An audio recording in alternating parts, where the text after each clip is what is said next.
Quella in onore del Santissimo Crocifisso a Siculiana è la festa più amata da tutta la comunità. È il culmine, il 3 maggio, con solenni festeggiamenti, la processione del simulacro del miracoloso Santissimo Crocifisso. Si tratta di una pregevole scultura raffigurante il Cristo appena spirato, di colore scuro, che la tradizione popolare vuole che i siculianesi ne siano entrati in possesso dopo aver vinto una sfida contro i burgitani. Si racconta che l'opera fosse stata commissionata dagli abitanti della vicina Burgio e che durante il suo viaggio in paese i carrettieri che lo trasportavano fecero tappa a Siculiana per rifocillarsi e riposare. Durante la sosta un cieco riacquistò la vista dopo essersi seduto per caso sulla cassa contenente la statua. Il miracolo fu accolto come un segno della volontà divina e gli abitanti di Siculiana decisero di tenersi il Santissimo Crocifisso, ma i burgitani non vollero rinunciare al simulacro e così i due paesi si sfidarono in una sorta di gara.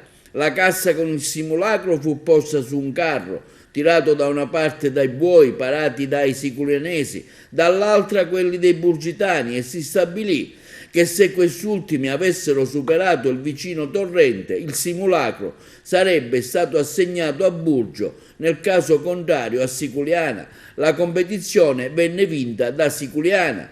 Il Santissimo Crocifisso, patrono di Siculiana, ogni anno viene portato in processione il giorno del 3 maggio. Proprio in quella data, nel 1939, la Chiesa Madre fu elevata a santuario e sul capo del santo patrono venne posta una corona d'oro realizzata con gli oggetti preziosi donati da tutti gli abitanti. Nel santuario di Siculiana si trova custodito il simulacro del Santissimo Crocifisso, scolpito nel legno di Leccio e di cui non si conoscono l'autore e l'anno di realizzazione.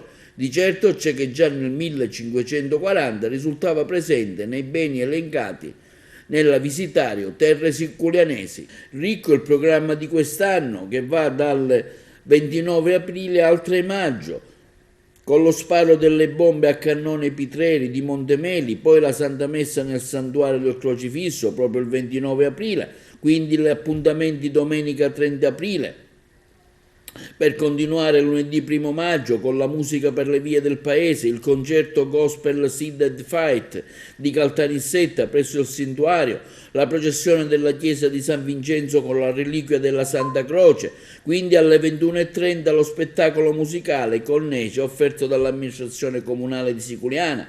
Martedì 2 maggio, tra i momenti clou, la messa solenne della Calata di Lovelo.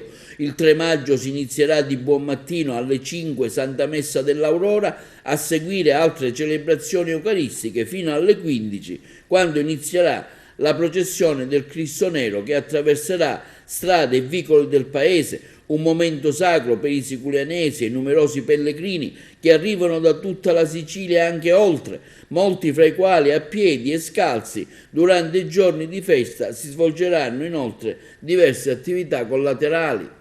La festa quest'anno vede il patrocinio della Regione Siciliana, Assessorato regionale al turismo, Dipartimento Turismo, Sport e Spettacolo e del Comune di Siculiana, diretto dal sindaco Zambito.